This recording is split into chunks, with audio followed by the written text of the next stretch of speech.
A Princess of Mars. John Carter. I am a very old man. How old I do not know. It is possible I am 100, maybe more. I cannot tell because I have never aged as other men do. So far as I can remember, I have always been a man of about 30. I appear today as I did 40 years ago. Yet I feel that I cannot go on living forever. Some day I will die the real death from which there is no escape. I do not know why I should fear death. I who have died 2 times and am still alive. I have never told this story. I know the human mind will not believe what it cannot understand. I cannot explain what happened to me. I can only tell of the 10 years my dead body lay undiscovered in an Arizona cave. My name is John Carter. I am from the state of Virginia. At the close of the Civil War, I found myself without a home, without money, and without work. I decided the best plan was to search for gold in the great deserts of the American Southwest. I spent almost a year searching for gold with another former soldier, Captain James Powell, also of Virginia. We were extremely lucky. In the winter of 1865, we found rocks that held gold. Powell was trained as a mining engineer. He said we had uncovered over $1 million worth of gold in only 3 months. But the work was slow, with only 2 men and not much equipment.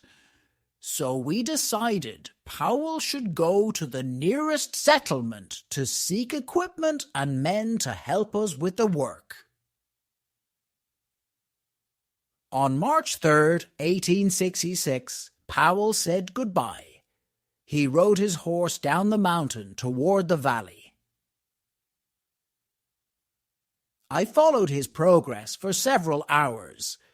The morning Powell left was like all mornings in the deserts of the great Southwest, clear and beautiful.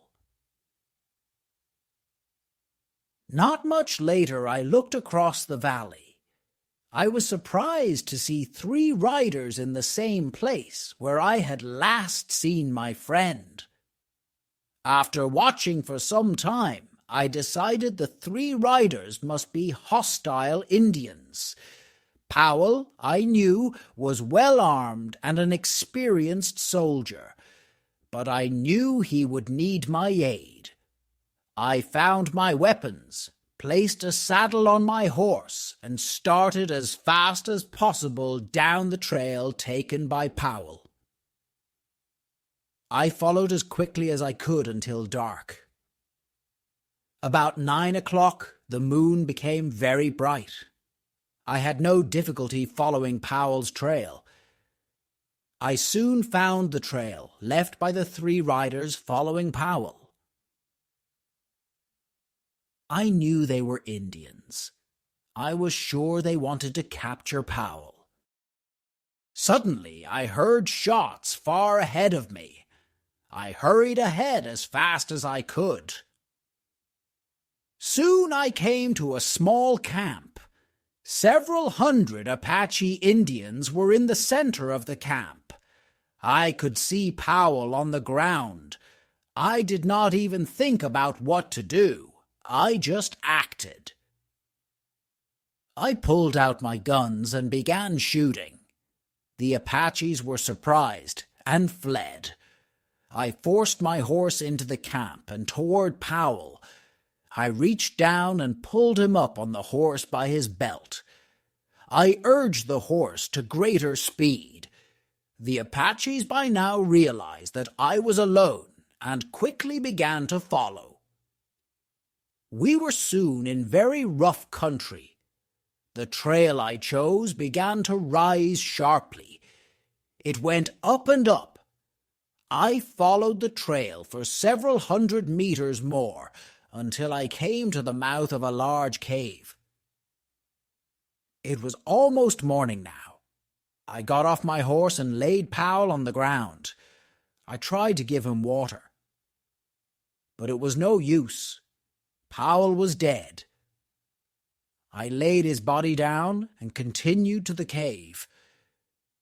I began to explore the cave. I was looking for a safe place to defend myself, or perhaps for a way out. But I became very sleepy. It was a pleasant feeling. My body became extremely heavy. I had trouble moving. Soon I had to lay down against the side of the cave.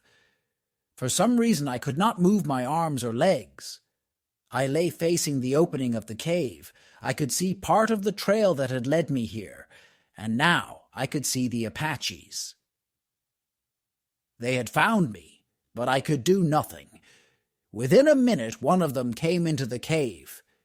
He looked at me, but he came no closer. His eyes grew wide, his mouth opened. He had a look of terror on his face. He looked behind me for a moment and then fled. Suddenly I heard a low noise behind me. So could the rest of the Apaches. They all turned and fled. The sound became louder, but still I could not move. I could not turn my head to see what was behind me. All day I lay like this. I tried again to rise, and again, but still I could not move. Then I heard a sharp sound. It was like a steel wire breaking. I quickly stood up. My back was against the cave wall. I looked down. There before me lay my body. For a few moments I stood looking at my body. I could not bring myself to touch it. I was very frightened. The sounds of the cave and the sight of my body forced me away. I slowly backed to the opening of the cave. I turned to look at the Arizona night.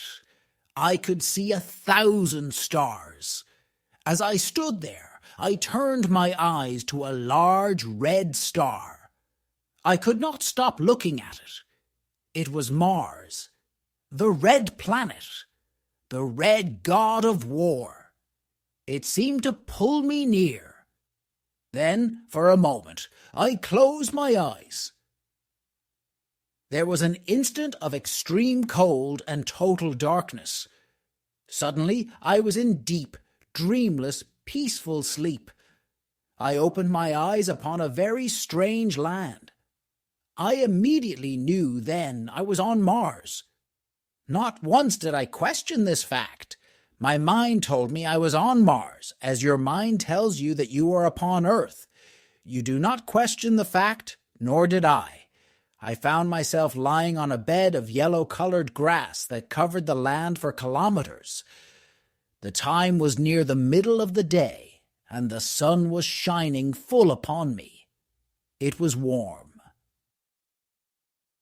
I decided to do a little exploring. Springing to my feet, I received my first Martian surprise. The effort to stand carried me into the Martian air to the height of about 1 meter. I landed softly upon the ground, however, without incident.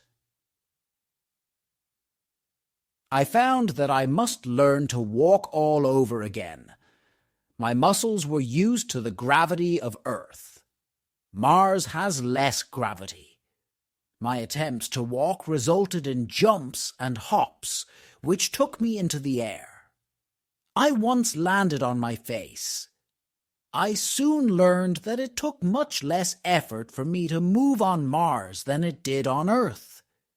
Near me was a small, low wall. Carefully, I made my way to the wall and looked over. It was filled with eggs, some already broken open. Small green creatures were in them. They looked at me with huge red eyes. As I watched the fierce-looking creatures, I failed to hear 20 full-grown Martians coming from behind me. They had come without warning. As I turned, I saw them. One was coming at me with a huge spear, with its sharp tip pointed at my heart. John Carter. The creature with the spear was huge.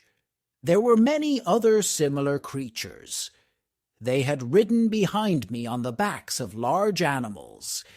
Each of them carried a collection of strange-looking weapons.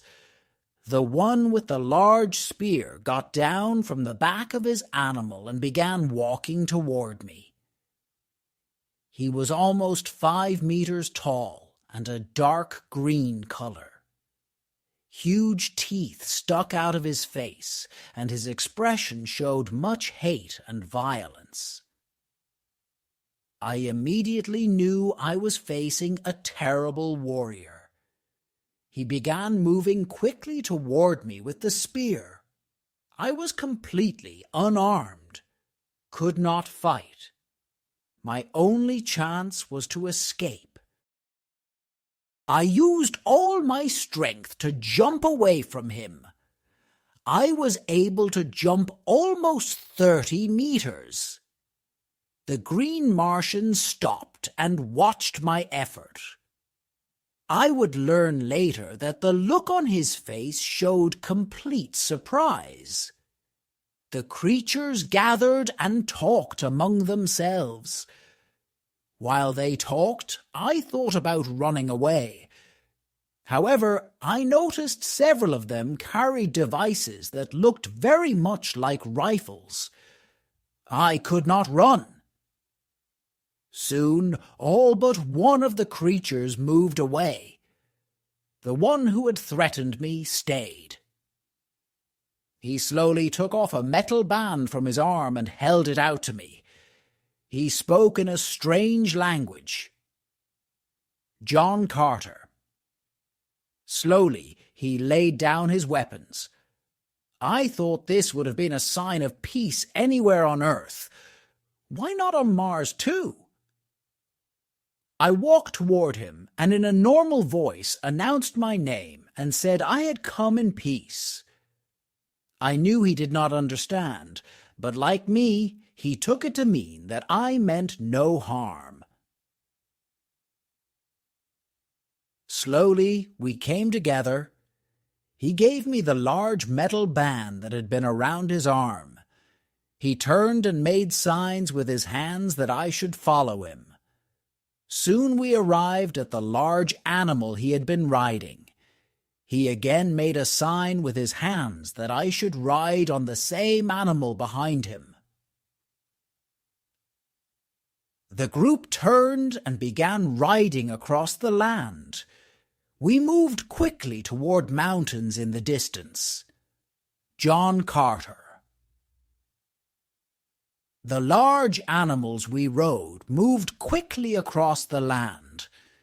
I could tell from the surrounding mountains that we were on the bottom of a long, dead sea. In time, we came to a huge city. At first I thought the city was empty.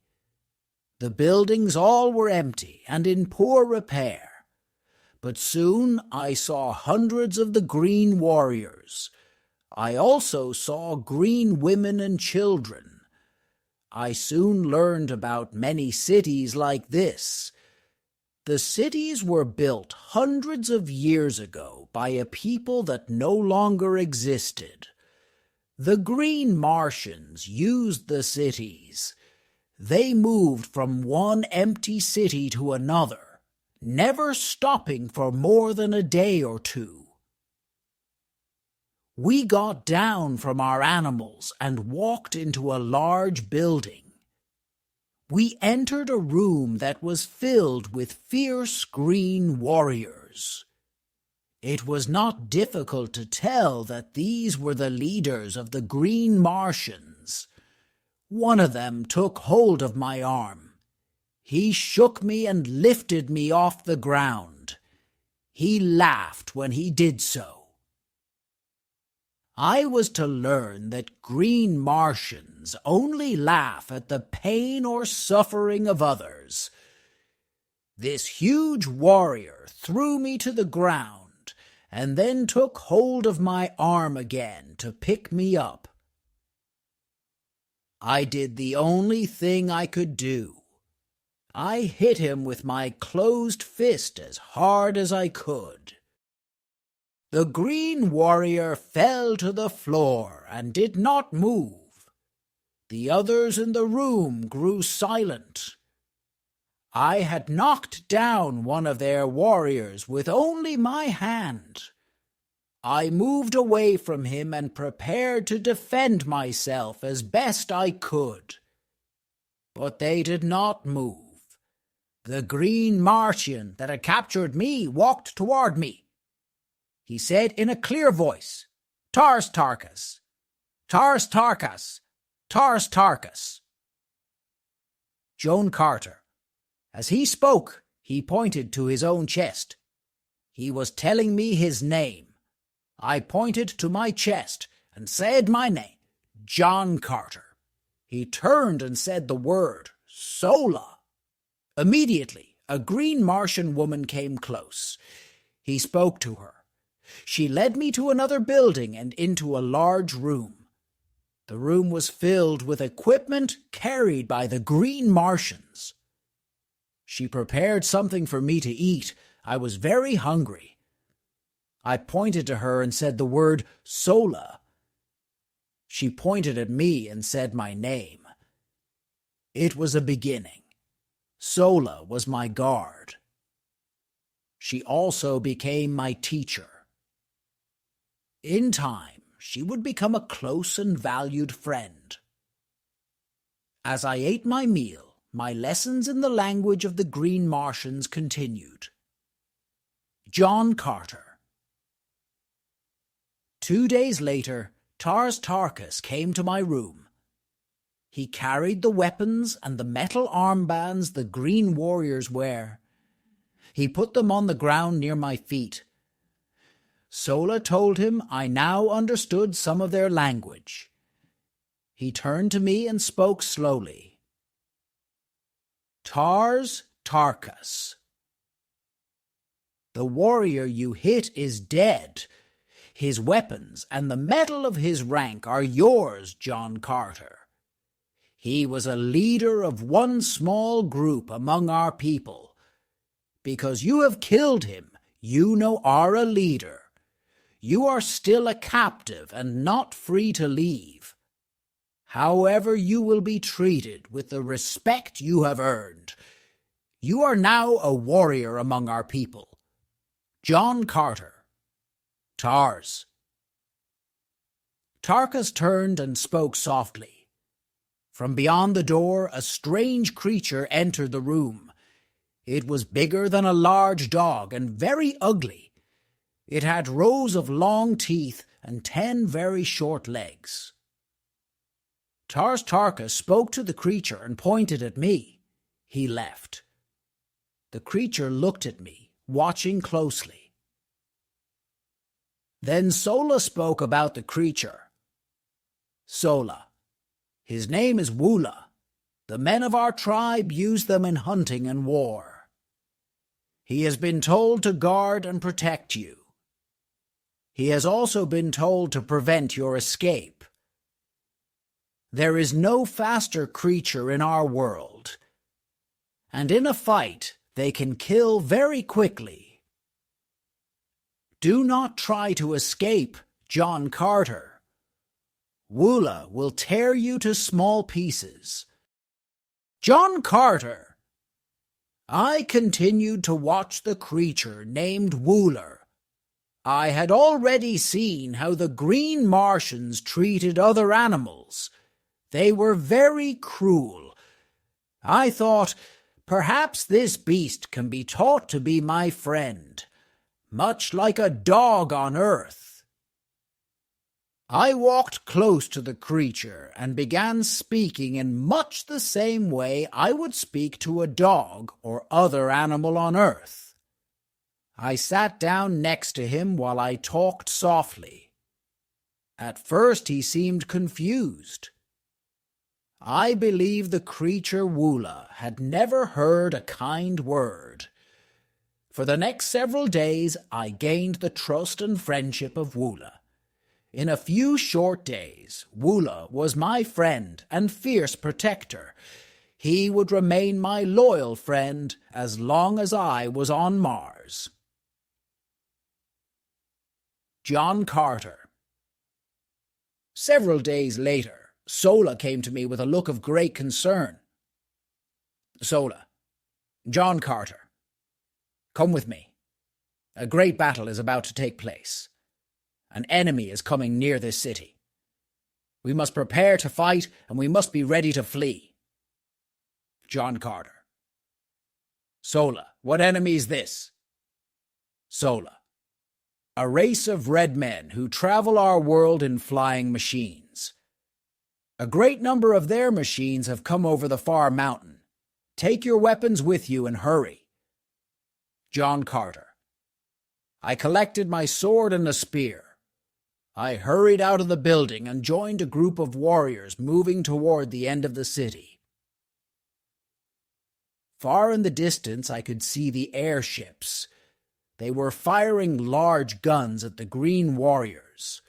I heard huge explosions. The green warriors were firing back with their deadly rifles. The air was filled with the sound of violent battle. Suddenly, a huge airship exploded. It came down, crashing near me. Red Martians were falling from the side of the huge ship. And then it exploded.